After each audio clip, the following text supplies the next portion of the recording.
dnešním tréninku si ukážeme další z partií našich reprezentantů ze Zlaté Prahy. Bude to kratičká partie, která se hrála mezi Vítkem Hanouskem a Danielem Michajlovem.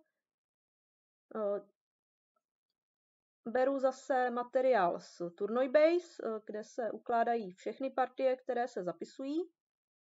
Je to databáze všech partií, takže tam se můžete podívat na svoje nebo partie svých kamarádů a soupeřů. Dáme si PDN,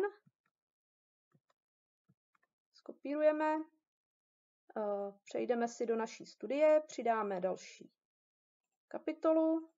Takhle si můžete i vy sami vlastně vytvářet svoje vlastní studie.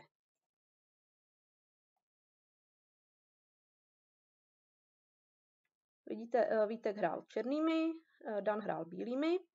Podíváme se hlavně na to zahájení, které bylo zahráno velice dobře. Oba dva hráli logicky. Bílý zahrál 33-28, já víc doporučuji 32-28, protože si co nejrychleji vyvíjím tady tu 46, ale dobře. 33-28 je taky možné zahájení. Za černé tady doporučuji to, co tady zrovna říká počítač, jít tak. Teď, když napadne, tak půjdu tak, skočí, musí 2. Vyvine mi tadyhle tu 15 a on sám má díru už uprostřed. To je malinko lepší za ty černé. A pokud nenapadne, půjde třeba sem, tak už můžu tenhle vyměnit a vidíte, že já si tohleto křídlo vyvíjím. Já mám tady prostor pro tyhle ty dva, že můžou jít do hry a bílý moc do hry jít nemůže. Takže bílý plánuje něco takového a teď, když půjdu sem, tak bílý vymění dozadu. Musím skočit tady, dozadu, ale bílý se dostává hodně dozadu a černý vlastně bude útočit tady. Takže malinká výhoda pro ty černé. No a když to nebude chtít, tak uhne tady. A vidíte zase, tohleto celé se nemůže hýbat, protože tyhle ty jsou tady všechny zasekané vlastními kameny. Co bílý může, je tady napadat a dávat nám tempa. Tohle doporučuji proti tahu 33-28, protože ta 33 jde tady na tu 28 a blokuje celou tuhletu řadu.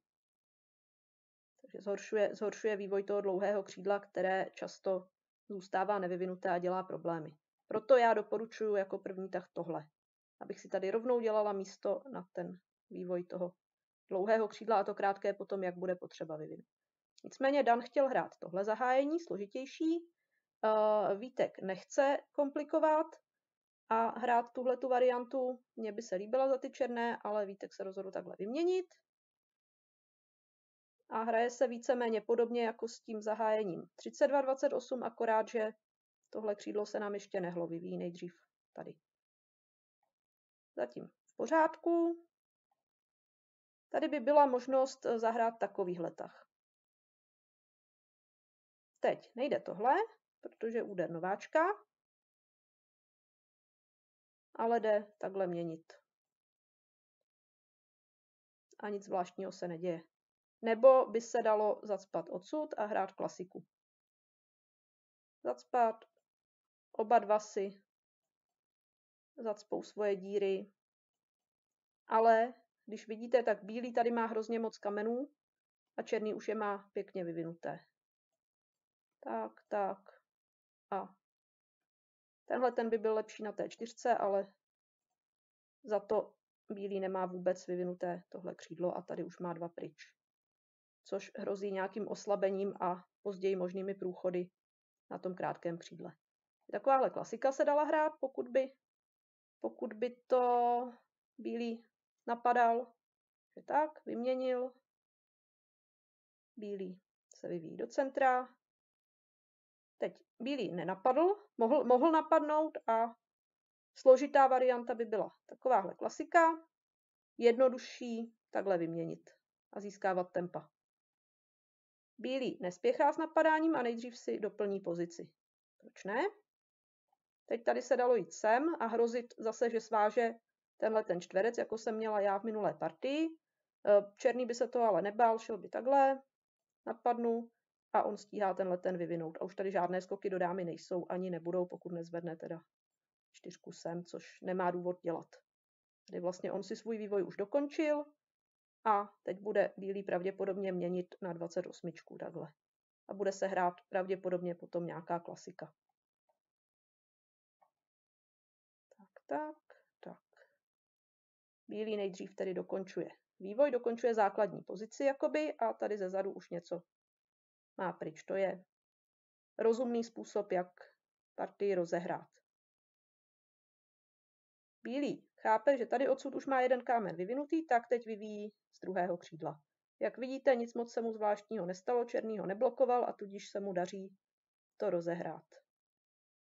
Tohleto na té soutěži, na kterou pojedete, ať už na Evropu nebo na svět, dost často ty děti to nějak složitě neblokujou, hlavně na těch nižších deskách a nechávají vás to takhle poměnit. Takže ten rozdíl mezi zahájením 32-28 a 33-28 je vlastně zanedbatelný pro vás.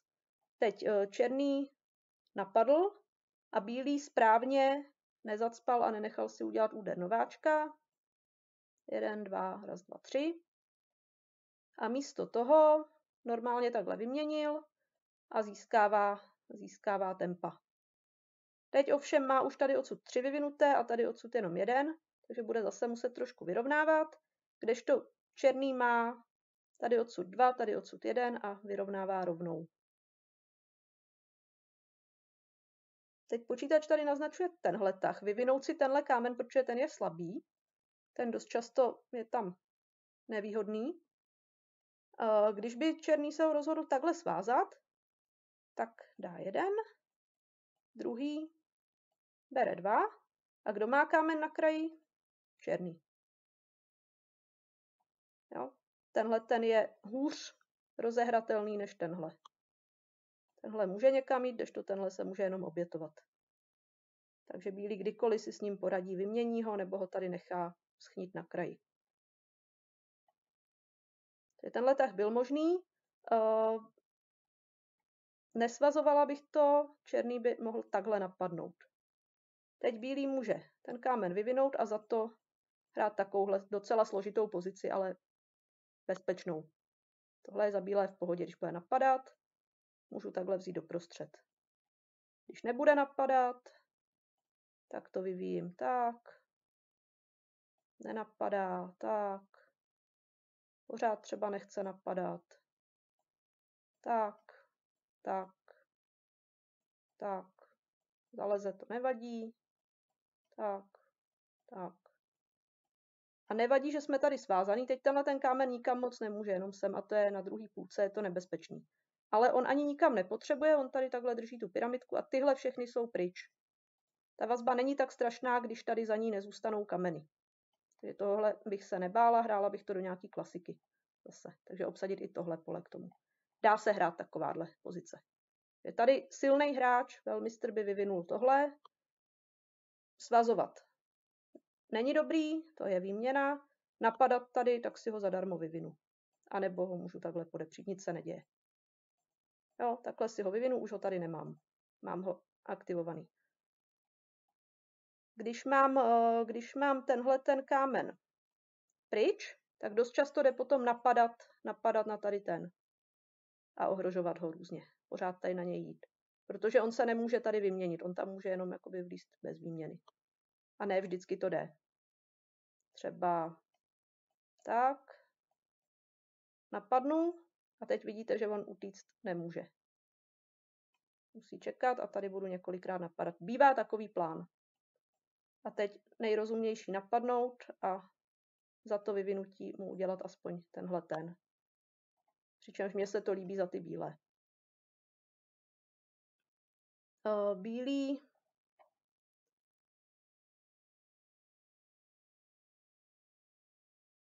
Bílý si tady na to netroufl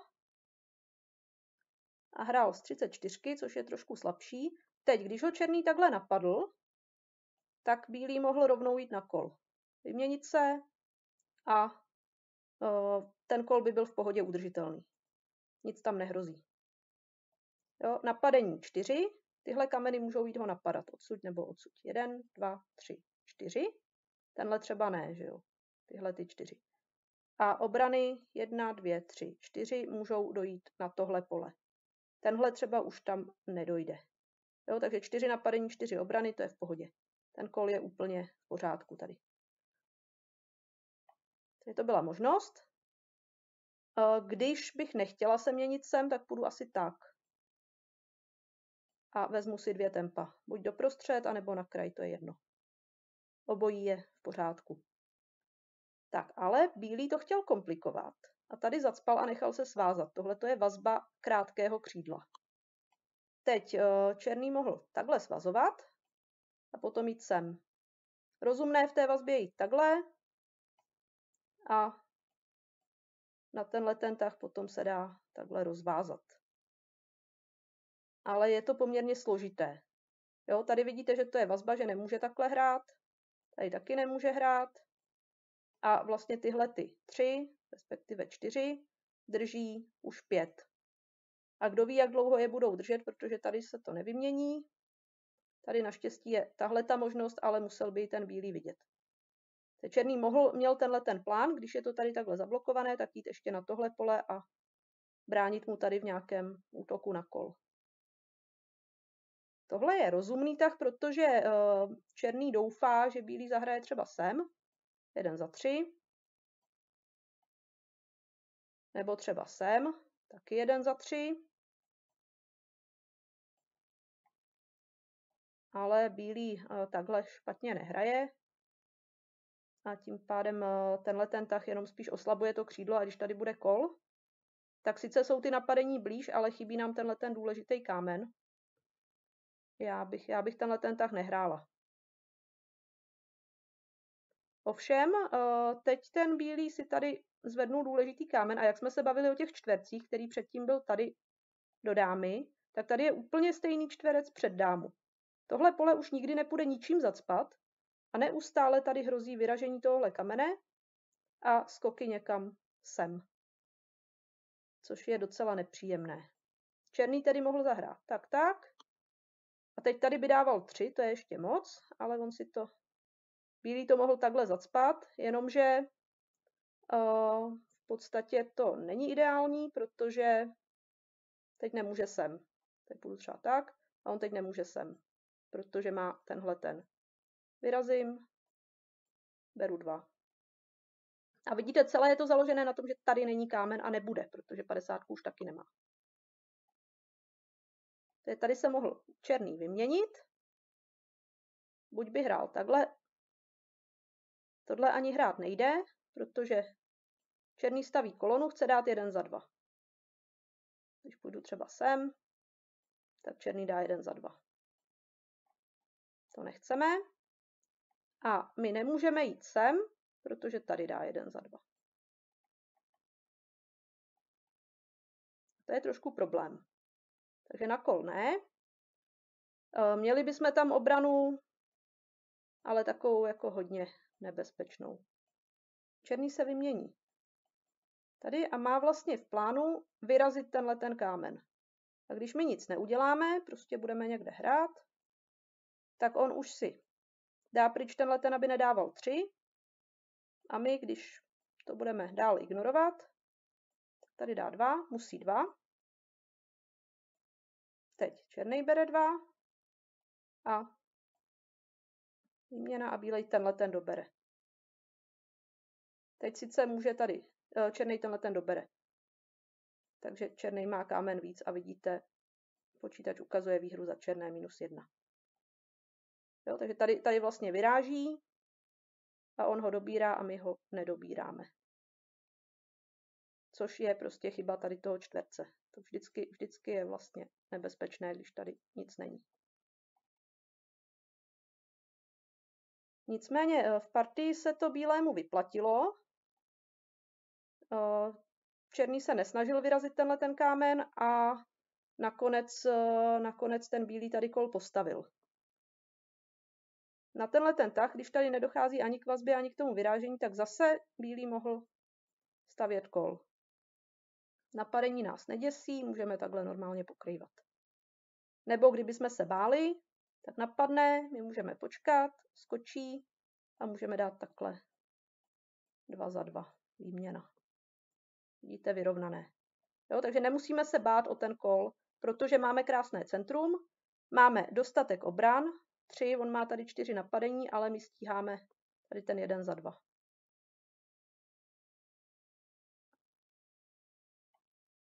Tady se dal stavět kol, bílý kol nestaví a tohleto bych řekla, že je velká chyba. Velká chyba, protože má tohle nebezpečné spojení a tady mezi tím nic a tenhle ten kámen hodně dlouho nedostane pryč. Jo, takže tady budou pořád hrozit nějaký 1 za 2, 1 za 3 a na to nakonec bílý prohrál. Na tuhle tu drobnost, že si tady přidal kámen. Nebylo potřeba ho tam přidávat. Bylo možné jít tady na kol, nebo bylo možné hrát. Tak ne, protože to by dal 1 za 3. Ale v pohodě tak. A nebo jít na kol a po nějakým vyčkávacím tahu už můžu sem. Protože tady už není 1 za 3. A krásně harmonicky bych si to vyvinula.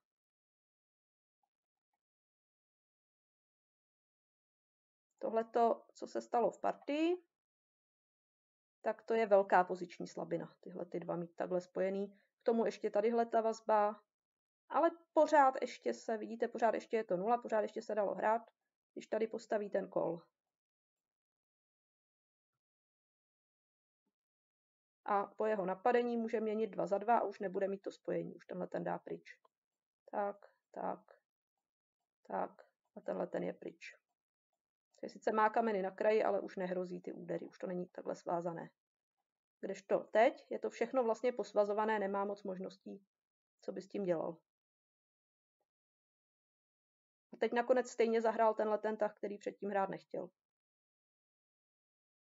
Teď ten černý zase může jít tady na tu vazbu, svazovat ho, ale netroufá si možná si netroufá mít tady takhle díry, nevím.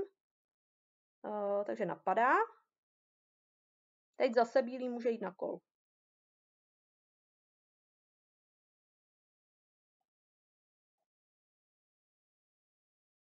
Nemusí. Teď zase černý může zabrat centrum a hrozit tady vyrážením, ale nejdřív se rozhodl takhle si dovyvinout ty kameny. Jak jsem říkala, rozumnější je nejdřív si vyřešit svoje slabiny a potom líst na další řadu, ale to neplatí vždycky, neplatí to hlavně, když máme konkrétní taktické hrozby. Když nám to nějak pomůže, třeba tím, že soupeře hned svážeme, tak samozřejmě tam jdeme, i když tady ten kámen je pořád ještě tady. Jo, nic v dámě není dogma.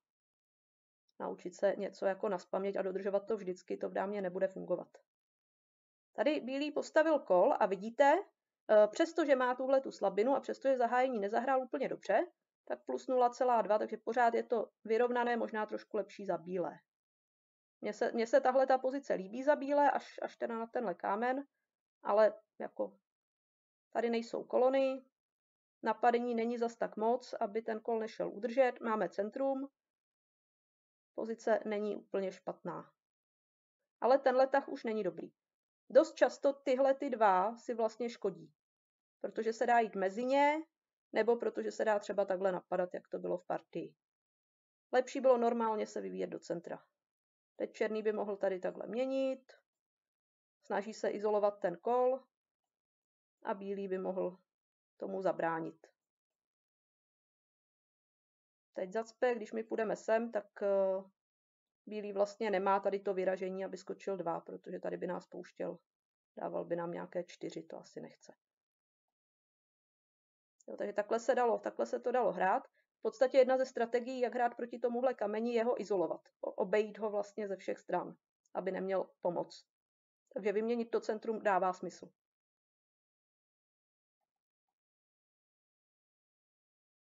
Jenomže tady už byla velká chyba, tohleto spojení, a teď právě černý to napadá.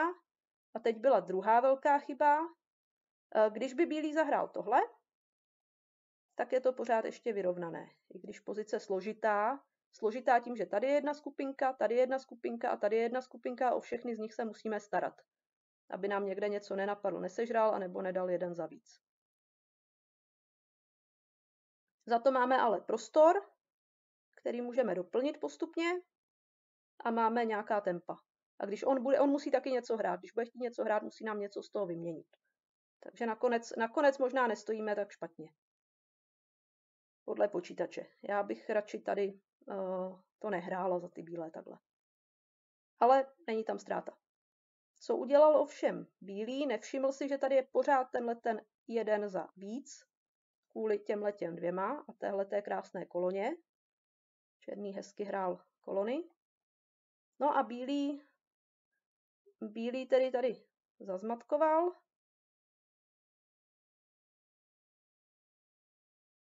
A zahrál tohle. A tím už si vlastně tady vyrazí díru a bude 1 za 3. Neodbytně.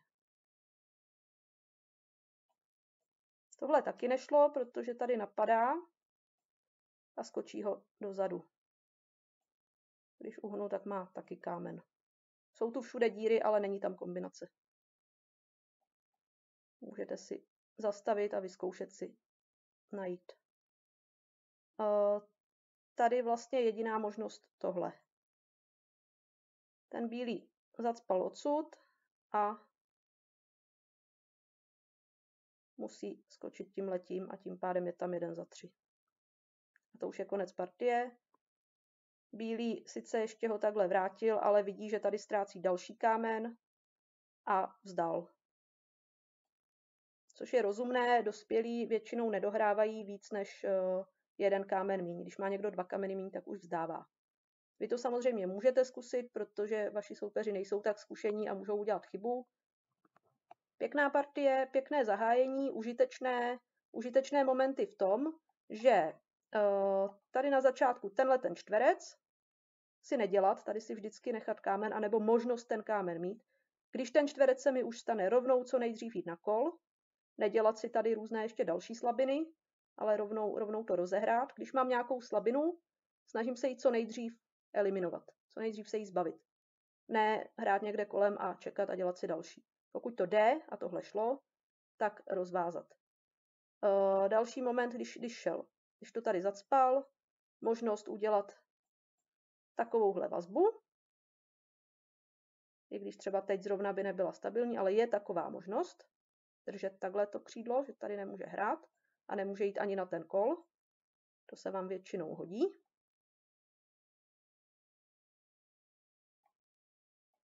Tady možnost toho úderu nováčka si pamatovat, že tohle nejde, ale to všichni už víme.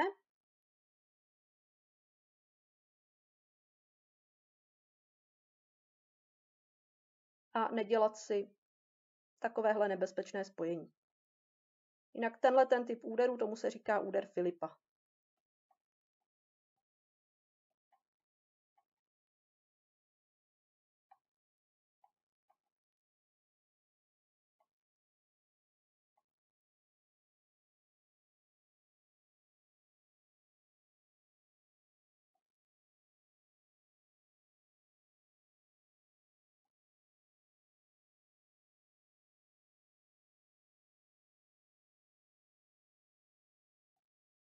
Byla to složitá partie, hodně složitá pozice. Chápu, že ten bílý tady ztratil koncentraci a nehledal vlastně nejlepší řešení, což bylo tohle, ale už to víceméně zabalil anebo si nevšiml a udělal tohle, protože ta partie byla opravdu náročná. Vidíte, že tady pořád něco hrozí a ten černý to zahrál moc dobře.